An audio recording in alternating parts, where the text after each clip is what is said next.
Le grand magnate l'avait choyée comme une princesse, et la femme était naturellement devenue une reine. Mais dans un immeuble en face, une paire d'yeux observait attentivement tout ce qui se passait dans la somptueuse résidence. Le lendemain, une lettre mystérieuse fut livrée à l'ex-petite amie de la femme, contenant la brosse à dents de la fille de son ex-petite amie. Accompagnée d'un rapport d'expertise, l'ouverture du document laissa l'homme stupéfait, il découvrit qu'il avait une fille sans même le savoir. Pressé, il se rendit à l'école de la fille de Jansen. Alors qu'il observait la petite fille traverser la rue après l'école, son hésitation face au feu rouge le convainquit à 100% qu'elle était bien sa fille biologique. Tous deux souffraient du même daltonisme héréditaire familial. Submergé par l'amour paternel, il prit la petite fille dans ses bras, jurant de tout faire pour la récupérer.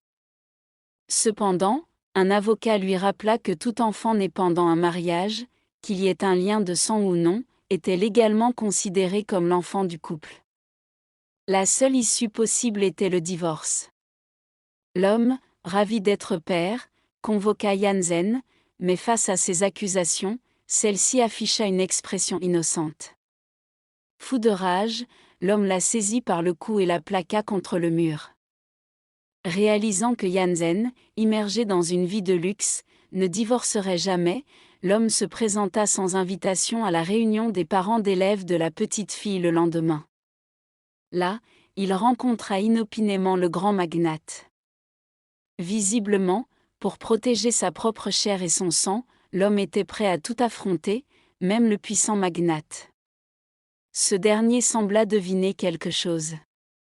Observant les tensions entre les deux hommes, l'enseignante sur l'estrade comprit que la pièce de vengeance qu'elle avait préparée pendant 10 ans était sur le point de commencer. Des années auparavant, les souvenirs des brimades infligées par les tyrans de l'école lui revenaient en mémoire. Jansen, qui avait épousé le magnate, et son ex-petite amie, Kanzesui, étaient les meneurs. Il avait supplié à genoux qu'il le laisse tranquille, mais ses supplications n'avaient fait qu'empirer les choses. Il avait signalé les faits à l'enseignant, mais les tyrans étaient les enfants de riches familles locales, et l'enseignant, soudoyé, l'avait frappé sans ménagement. Il avait porté plainte au poste de police, mais le pouvoir des magnats était trop grand, et tout effort était vain. Un matin glacial, il s'était dirigé vers les eaux profondes de la rivière, prêt à mettre fin à ses jours. C'est alors qu'il aperçut une vieille dame, elle aussi prête à se suicider. Par bonté d'âme, il nagea vers elle et, après un effort surhumain, la ramena sur la rive. Sentant le froid de l'eau, la vieille dame changea d'avis et lui dit « L'eau est trop froide maintenant, attendons le printemps pour mourir. » Mais l'hiver glacial n'était pas facile à traverser. Les blessures sur son corps le dévoraient comme des milliers de fourmis. Même en se déshabillant et en s'allongeant dans la neige, il ne ressentait plus le froid. Accablé, il demanda à quitter l'école, invoquant le harcèlement scolaire. Cette décision, qui menaçait la carrière de l'enseignant, lui valut une nouvelle raclée. Finalement, la mère de la tyranne scolaire offrit une somme d'argent à la mère de Dongen pour qu'elle retire son enfant de l'école. Après avoir reçu l'argent, la mère de Dongen disparut dans la nuit, coupant également les vivres à son fils. Ainsi commença la vie laborieuse de Dongen.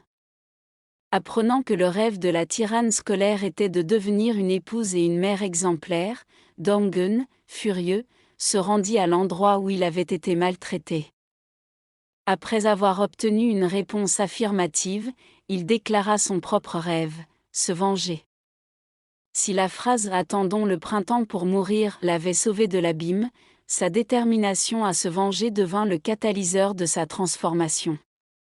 Travaillant tout en étudiant, Dongen ne déçut pas ses efforts.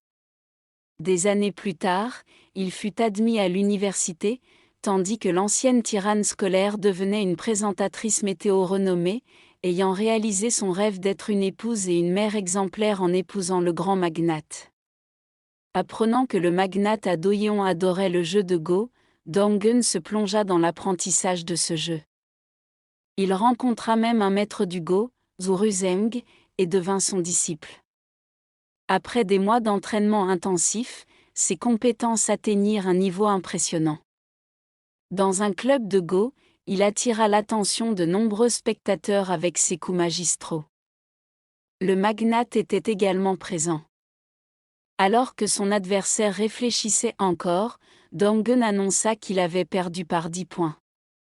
Le magnate vérifia et constata qu'il avait effectivement perdu par exactement 10 points. Dong Gun remporta ainsi 20 000 won et l'attention du magnate, qui chercha à engager la conversation.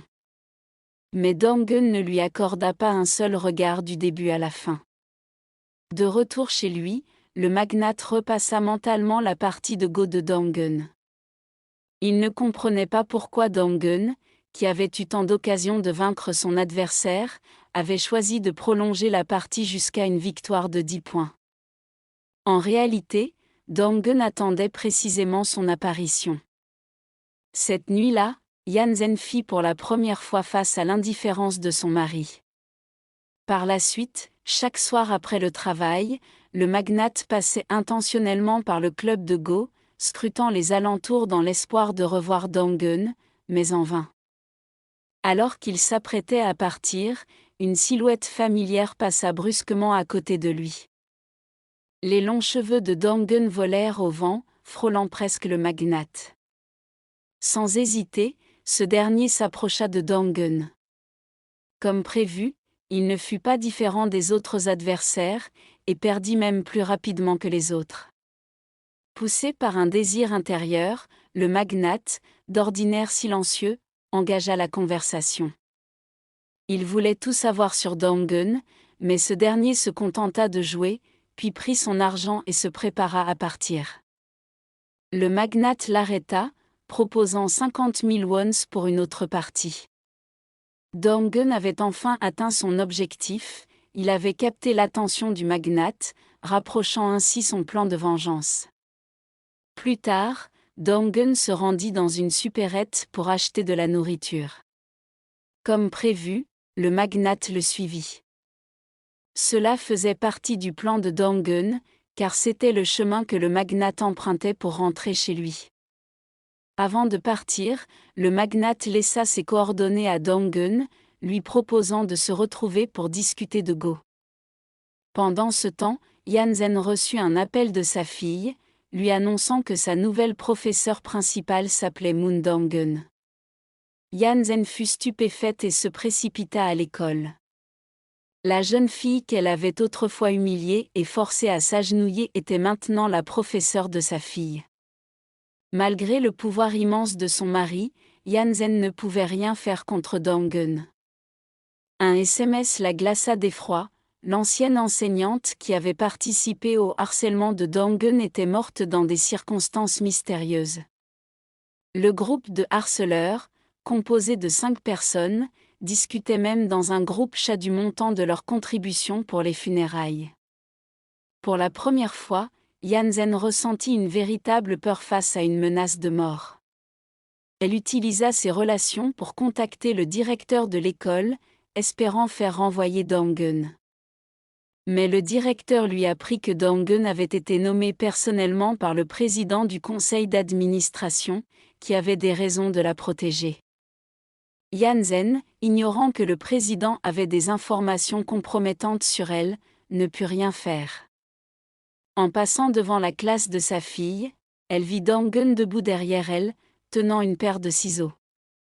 Dong Gun découvrit alors un secret, la fille de Yan Zhen était daltonienne, tout comme Kang Zezui, qui avait autrefois participé à son harcèlement.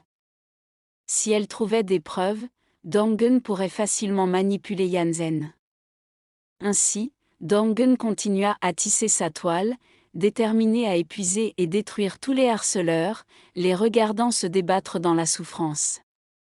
Elle cibla ensuite son Myung-go, un homme méchant sans pouvoir ni influence, qui avait toujours vécu dans l'ombre des 3 membres puissants du groupe de harceleurs. Myung-go avait toujours voulu être leur ami, mais la différence de classe sociale l'avait maintenu dans une position inférieure, comme un chien fidèle. Dong Gun révéla à Myung-go un secret choquant. Autrefois, ils avaient harcelé une autre fille, qui avait fini par se suicider en sautant d'un immeuble. Mais en réalité, elle avait été poussée. Myung-go demanda qui était le meurtrier, mais Dong-gun exigea quelque chose en échange. Myung-go, impatient, ne déçut pas Dong-gun.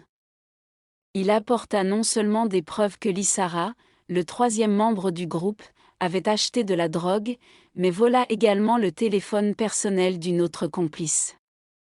Apprenant que Yanzen était la meurtrière, Myung-go tenta de la faire chanter, exigeant des milliards de wons et même des faveurs sexuelles. Yanzen, outragé, lui lança une bouteille de vin à la tête. Avec les informations fournies par Myung-go, Dong-gun s'approcha de la complice, une jeune femme issue d'un milieu modeste qui rêvait d'épouser un homme riche.